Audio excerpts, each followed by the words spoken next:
Hey, what's up mga ka-videos PH?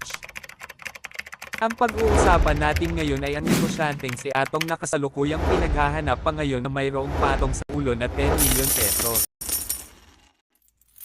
At bago tayo magsimula ay pwede bang paki-like and subscribe my YouTube channel? Kung tapos munang ma-like and subscribe ay simulan na natin.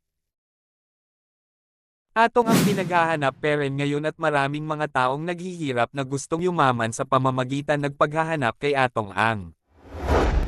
Dahil sa patong nito sa ulo na 10 million pesos. Sinubo naman ang ayaw ng 10 million. Pero mga ka-videos PH. Asan nga ba ngayon si Atong ang? Totoo bang nasa Leyte ito ngayon nagtatago o haka-haka lang ito nagmanga tao? At sabi pa ng ibang netizens ay kung ang patong daw kay Atong ang ay 10 million. Ay triplihin daw ito ni Atong ang upang mahanap lang ang mastermind ng flood control na sumira ng maraming tahanan at buhay ng mga Pilipino. Yan daw dapat ang pinaghahanap at hindi ang negosyanteng si Atong ang dahil naghihirap ang bansang Pilipinas dahil sa korupsyon na nagagawa ng mga politikong nakaupo sa pwesto.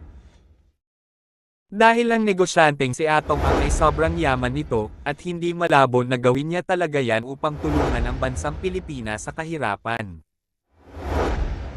Nasabi nag-isang netizen kung 10 million daw ang patong sa ulo kay Atong ay pwede niyang triplihin upang mahanap ang mastermind sa flood control.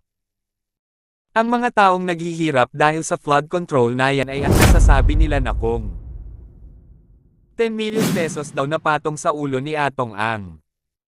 Kung itulong na lang daw yan sa mga mahihirap ay marami pag mga kababayang Pilipino ang matutuwa. At maraming nang sasabi na malabo daw mahanap o madakip si Atong ang dahil malawag at ang connection nito at sobrang dami ng pera nito ay pwede siyang magbayad sa seguridad at kaligtasan nito. At tanong ng karamihan kailan kaya gising ang Pilipino sa mga pagbabulag-bulagan sa mga politikong mga buhaya sa pwesto. At yun lang po ang ating mixing kwento.